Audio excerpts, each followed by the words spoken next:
Hey guys, Nishquick here. So the year is slowly moving along, and the Xenoblade Chronicles 3 DLC's Wave 4 story scenario is slowly approaching. So I'm hoping to get a few videos out theorizing some things about it before more official info is revealed. Today I want to talk about two characters that were teased in Xenoblade Chronicles 3, and who I am 100% sure we will see in this DLC story. And those are the founders of House Cassini and House Reid.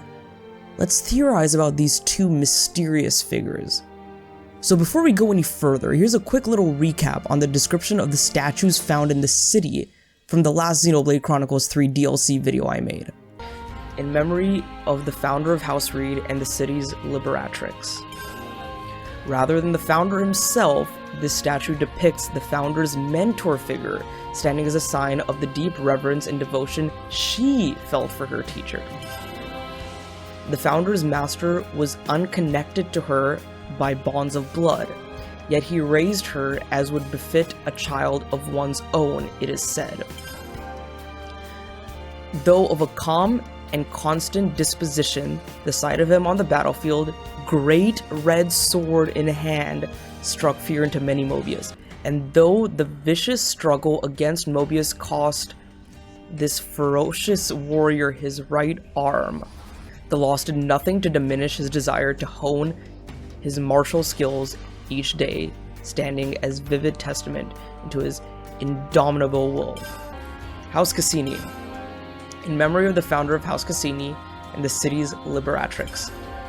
Much like with the founder of Reid, this statue too depicts this founder's respected mentor rather than the founder herself. This mentor boosted a robust physique, wielding two great swords at once with utmost ease and facing down Mobius despite the loss of one eye. He lived his life an unsophisticated sword, broad-minded but impassioned, and is said to have aided the founders in the fight against Mobius physically and spiritually. He was further reported to have a free spirit whose qualities influenced the other founders, still young and impressible when the city was restored.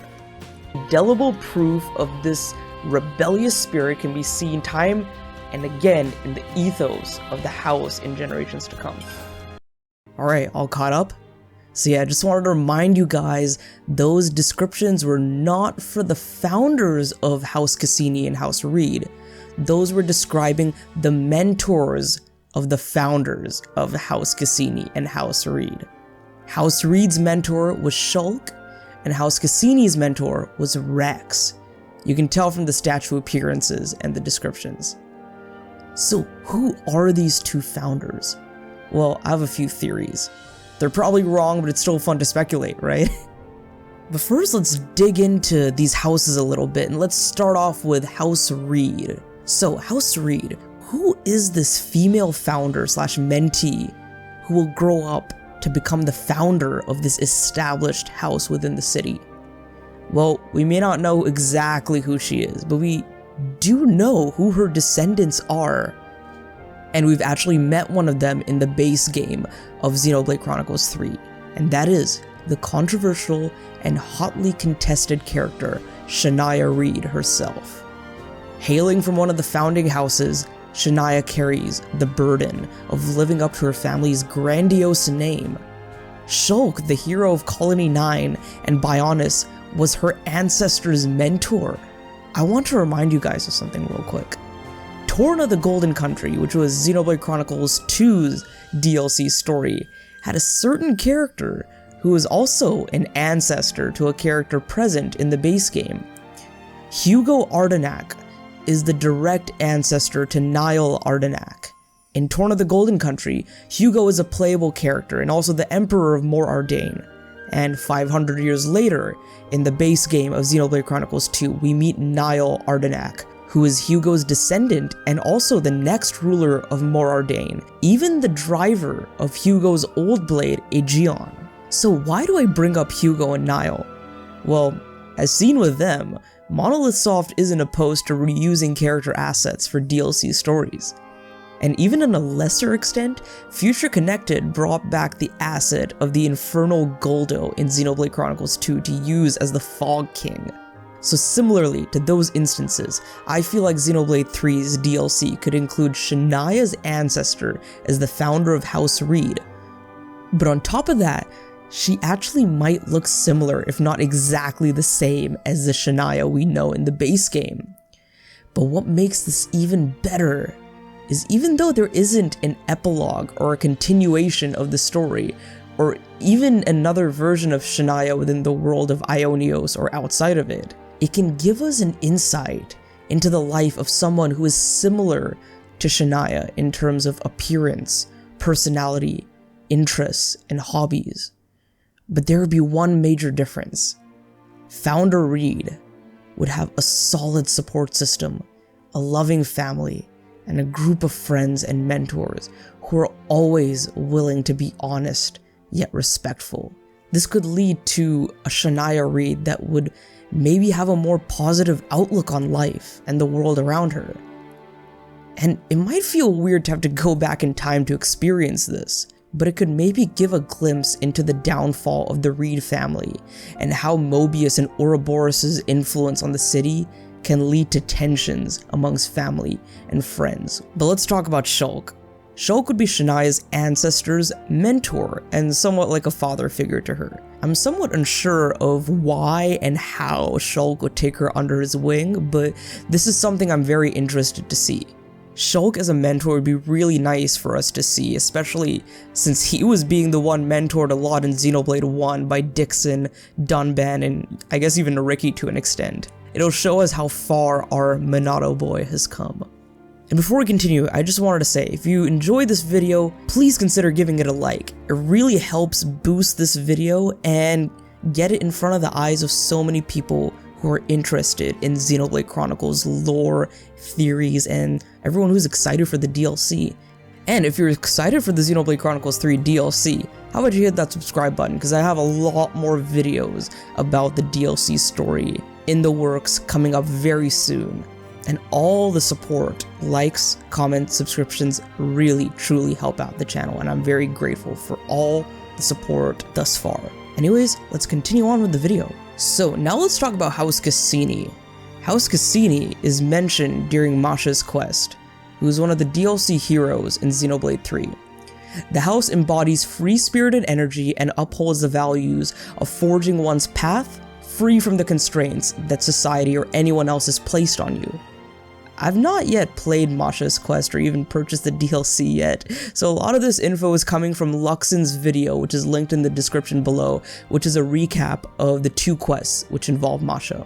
Basically, a lot of the philosophies that Masha lives by are similar to the ideologies shared by our favorite salvager and master driver, Rex. So based off of that statue we saw earlier, we can assume that House Cassini upholds the positivity, resilience, and tenacity of Rex. And as we can see from Masha's hero quests, Rex's code of honor remains a motto for the family to live by over the many centuries.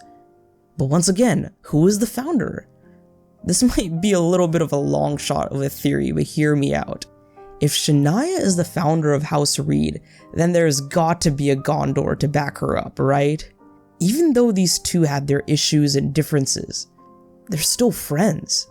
And in the end, when Shania met her end as a Mobius, Gondor was the one to put her to rest. Her best friend in the present, but maybe even in the past too.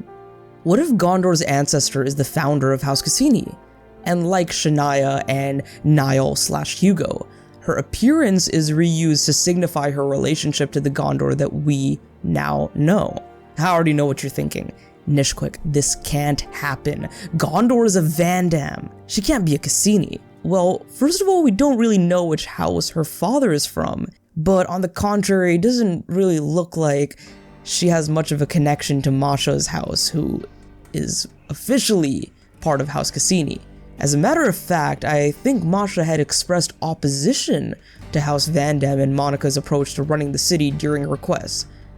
But there is this guy. It's because I love you. But You probably only thought of me as a little brother or a friend.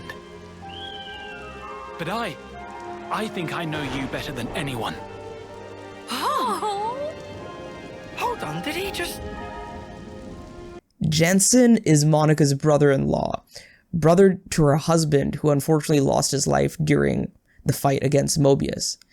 I'll spare the cringe details, but basically, Jansen shares some traits of a certain mentor to House Cassini. Nia, I love you too. I love you and all you guys. So, let's do this together.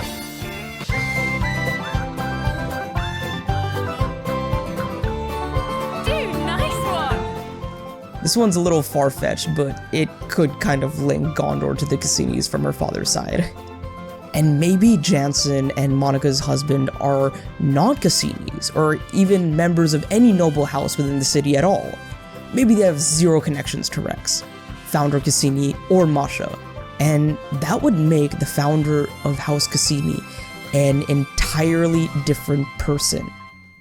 I really wish they do this whole Gondor thing though, since it would be an awesome way to see a wholesome Gondor and Shania friendship in the DLC story. One more quick thing about the founder of House Cassini's connection to Gondor, and this is going to include spoilers and leaks from the recent Xenoblade Chronicles 3 DLC data mine, which mentions the names of the cutscene events. So if you do not want to know anything, please skip to this timestamp right here. You good? Okay, let's talk about this.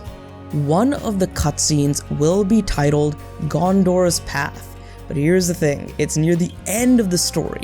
And at the end of this list of cutscenes, many are speculating that there could be an end to the founder's story and thus starting an epilogue containing the events of the continuation of the story of Xenoblade 3, post-Origin and Ionios. So the DLC story will be part prequel, part sequel.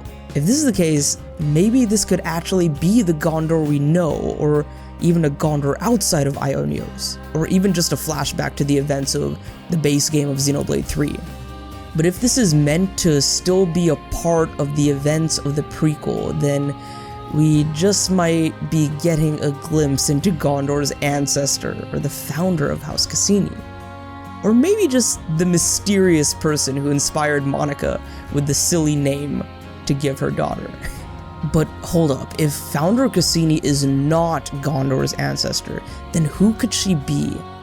One very literal prediction could be that she is one of Rex's other kids, but either the daughter of Pyra or Mithra. We know from context clues and hints that Mio is the daughter of Nia and Rex, but we don't know who the other two babies in this picture are. Maybe Founder Cassini is one of them. Since Rex would be this girl's mentor, it wouldn't be a stretch to think that along with being a mentor, Rex is a literal father figure to Founder Cassini, since he would be her blood-related father. Just a thought. I don't know, we'll see in due time, I guess. But those are just my theories on the identities of the founders of House Cassini and House Reid in Xenoblade Chronicles 3's DLC story. Let me know what you think about my predictions/theories in the comments below, and who you think or want these founders to be. Also, be on the lookout for another video soon about the founders of House Rhodes and Ortiz. Hopefully we don't get a new trailer before then, and remember, if you like this video, if you enjoyed it, subscribe and hit the like button for more Xenoblade Chronicles videos like this. This is Nishquick signing off. Have a great day, and go play some great games today, like Xenoblade Chronicles 3. I'll see you guys in the next one. Later.